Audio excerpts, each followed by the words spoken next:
Hej, jeg har så valgt udledning af sinusreduktionerne, hvor højden falder ind i trekanten.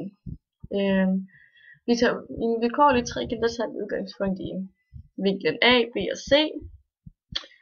Men for at kunne regne med en vilkårlig trekant, skal vi også have en højde. Og den tegner vi fra vinklen af B til siden B. Ja.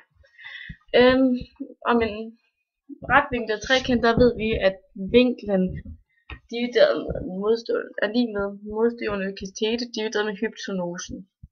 Ja. Hvis vi så starter med den venstre side, venstre trekant, retvinklet trekant, må vi hellere sige, så hedder det så, at vinklen A er lige med højden divideret med C. Men hvis vi så isolerer os sådan, at H står alene, for det er jo den, vi var interesseret i at finde, så hedder det så, at C gange med sinus A lige med højden.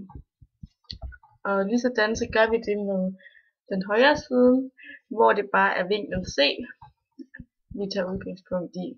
Og vinklen C, det hedder så lige med højden, divideret med A lige med vinklen C. Men for os, når H det så står alene, altså isoleret, så hedder det så H er lige med A gange vinklen C. Ja.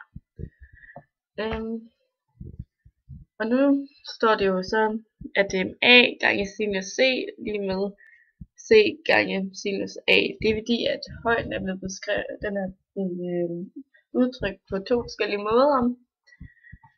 Men for at fjerne gangetegnet ved A gange sinus C og C gange sinus A, bliver vi nødt til at dividere med sinus C og sinus A på begge sider